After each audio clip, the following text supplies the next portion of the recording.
Gitu. Baik, para anggota kabinet harus bisa menerjemahkan pesan yang disampaikan Prabowo Subianto. Akankah kemudian para menteri ini bisa terlejut untuk bergerak cepat mencapai target tinggi yang disampaikan oleh Pak Presiden dengan apa semua yang disampaikan selama ini, terutama pada sidang pertama kemarin, Prof. Hipno? Seorang menteri itu di dalam sebuah kementerian memimpin sejumlah orang, staf mulai dari dirjen sampai ke unit kerja masing-masing. Dan itulah yang namanya birokrasi. Dalam birokrasi itu pada umumnya orang bekerja dengan dua hal, program dan anggaran. Masalahnya sekarang sudah karena ini Oktober ya, lalu nanti November sudah running dari pemerintahan sebelumnya. Mungkin efektifnya nanti setelah Januari. Jadi semoga kabinet Pak Prabowo ini bisa segera memeriksa mulai Januari ke atas itu RKAKL namanya, rencana kegiatan dan anggarannya itu sejalan dengan visinya Pak Presiden ini gitu. Karena di kementerian itu yang kerja lapangan maksud saya bukan menteri langsung, bukan Pak Dirjen langsung, tapi adalah eselon 2, eselon 1 pun masih di backup oleh eselon 2. Oleh karena itu perlu diperiksa oleh timnya Pak Prabowo, Menteri Keuangan terutama dalam hal ini barangkali adalah apakah RKKL dari kementerian-kementerian ini sejalan nggak dengan visinya Pak Prabowo gitu. Jika berbeda tidak bisa menunjang? Segera diperiksa ininya, makanya RKKL-nya supaya jangan di tengah jalan baru kok jadi begini. Sebab di kementerian itu pengalaman kami di kementerian ya bekerja itu dengan anggaran dan APBN maksudnya. Sumbernya APBN bahkan bisa dengan utang. Oleh karena itu sekali lagi periksalah RKAKL yang sudah disusun di 2024 ini untuk dilaksanakan di 2025 begitu. Oke, Bang Dev, ada pandangan juga mungkin mengenai hal ini. Tinjauan mengenai rencana kegiatan dan anggaran untuk bisa menunjang kinerja menteri agar tadi bisa sejalan menjalankan visi misi dengan begitu tepat dan cepat tentunya. Tentu sudah tanggung jawab dari para menteri untuk memastikan bahwa kebijakannya itu searah dan selaras dengan program besar pemerintah. Karena kan Pak Prabowo sudah menyampaikan bahwa tidak boleh ada menteri yang memiliki visi misi sendiri. Ini harus visi misi itu adalah visi misi pemerintahan Prabowo Gibran.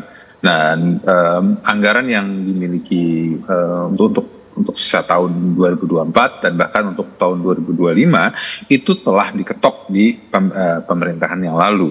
Akan tapi ada ruang untuk perbaikan, ada ruang untuk revisi, ada ruang untuk. Bang Dev masih bersama kami?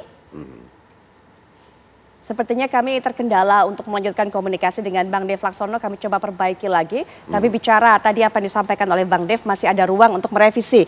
Prof. Hipno ada juga tinjauan mengenai ini? Ya sedikit, jadi lakukanlah segera pemetaan ya untuk jadi amanah Pak Presiden yang dalam hal ini melalui rapat kabinet pertama, menteri-menterinya begitu masuk ke ruangannya masing-masing nanti, mungkin hari Senin nanti, itu segera periksa.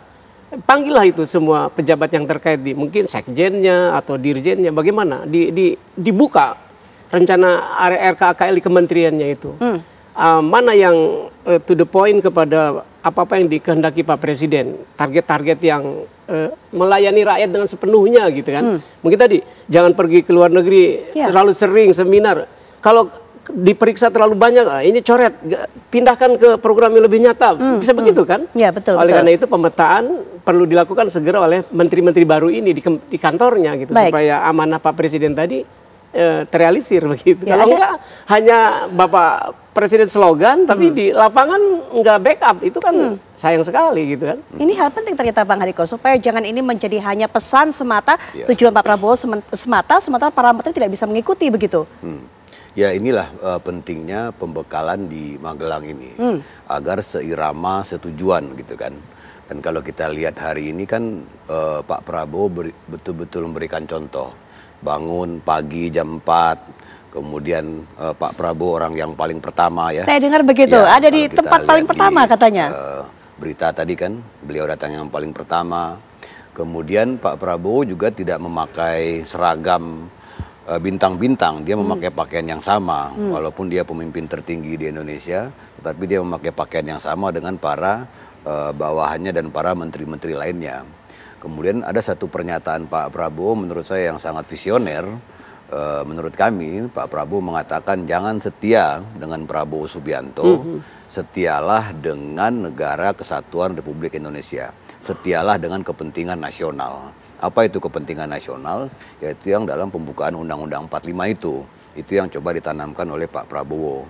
Kemudian ada kebersamaan di situ, karena ini penting sekali ya.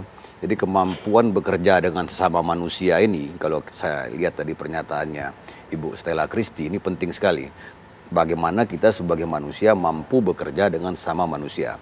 Yang kedua ini namanya sistem thinking. Sistem thinking itu adalah kemampuan untuk melihat bahwa semua ini saling terkait. Mau pertanian kek, mau pendidikan kek, mau infrastruktur, mau kesehatan, mau agama, semuanya ini terkait, saling memengaruhi. Kalau kata Pak Hasan Nasbi itu ini semacam total football. Semuanya stamina-nya harus sama.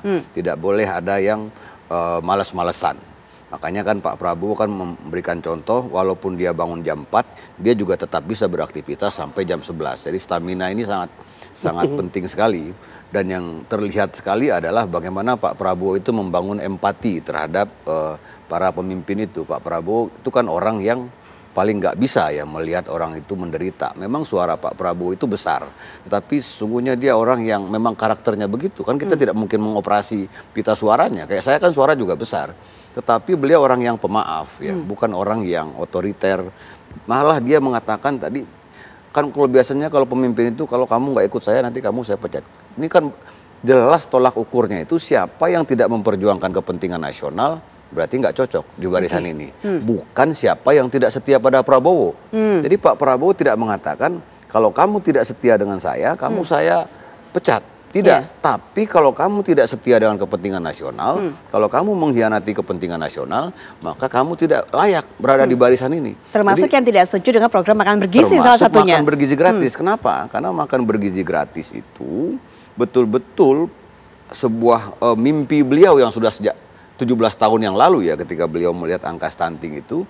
Jadi bukan hanya makan bergizi gratis, tapi bantuan gizi untuk ibu hamil dan balita. Jadi Pak Prabowo ini mikirin orang dari kandungan bahkan sampai ke kuburan lah, kira-kira bahasanya begitu. Jadi itu kan selalu disampaikan oleh Pak Prabowo. Apakah Anda masih tega maling dari APBN, dari APBD, sementara masih ada 25 sekian orang miskin, gitu kan? Apakah masih tega misalnya maling dari proyek-proyek APBN itu, sedangkan banyak orang usia 70 tahun narik becak, kan itu terus yang dia sampaikan. Kenapa dia berani menyampaikan hal yang seperti itu? Karena memang dalam rekam jejaknya sampai usia 73 tahun hari ini, dia nggak punya rekam jejak korupsi itu. Artinya kalau memang mau kaya ya usaha, tidak cocok seperti ini.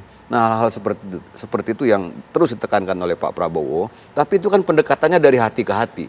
Dia betul-betul menyampaikan, ayo ini lihat masyarakat kita seperti ini, lihat masyarakat kita seperti ini. Nah, itu yang emosi yang seperti itu yang coba didorong oleh Pak Prabowo. Kita nggak bisa membayangkan, andai saja tidak ada kegiatan di Magelang ini, bagaimana mungkin orang itu tanpa berinteraksi, tanpa dikumpulkan dalam satu tenda, kemudian dijelaskan. Tadi kan ada acara yang sangat bagus ya, Parade Senja. Ya. Betul. Parade Senja itu sebuah acara, salah satunya mengheningkan cipta, ya. Mengingatkan bahwasanya kalau kata Bung Hatta itu, usia kita ini pendek, usia negara itu panjang. Jadi jangan sampai karena usia yang pendek ini kita bikin susah. Nah di situ kan dijelaskan bahwasanya dulu para pahlawan itu kan nggak semewah kita hidupnya. Kemudian dia tetap bisa berjuang dan lain sebagainya gitu loh.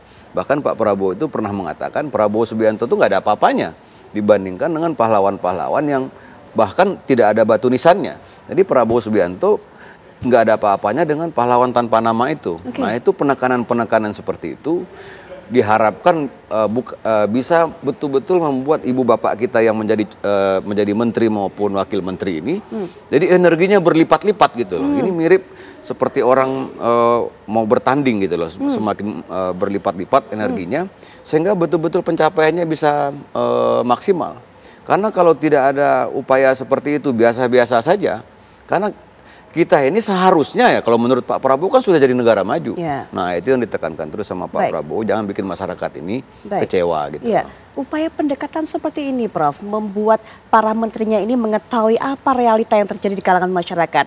Memperlihatkan contoh-contoh kehidupan nyata seperti itu. Bahkan kalau saya tidak salah juga mengatakan para menteri jangan seperti burung unta, harus kemudian melihat apa yang terjadi di kalangan Pak masyarakat, Prabowo begitu itu, kan? Jangan kalau ikan itu kan yang busuk pertama kali itu kepalanya. Jangan sampai kita itu tidak memberikan teladan. Kan ini pejabat-pejabat tinggi semua baik di pusat maupun di daerah. Kalau kita sudah mengutamakan kepentingan keluarga, bagaimana mungkin mulut kita akan terhimpit ketika bicara ke masyarakat kan? Kita nggak bisa lagi. Tapi kalau kita mengutamakan kepentingan pribadi bagaimana? Nah, itu yang ditekankan juga sama Pak Prabowo. Baik, Bang Hariko, pendekatan-pendekatan seperti ini apakah kemudian cukup efektif untuk menggugah para menteri? Karena tadi harapan Bang Hariko yang sudah katakan Pak Prabowo ingin sekali memotivasi para menteri ini bekerja ekstra cepat dan tepat dengan motivasi yang disampaikan. Tapi apakah kemudian ini cukup efektif? Nanti Prof bisa berikan pandangan termasuk juga mengenai retret yang dilakukan di Akmil Magelang. Sesaat lagi apakah Indonesia Malam akan segera kembali.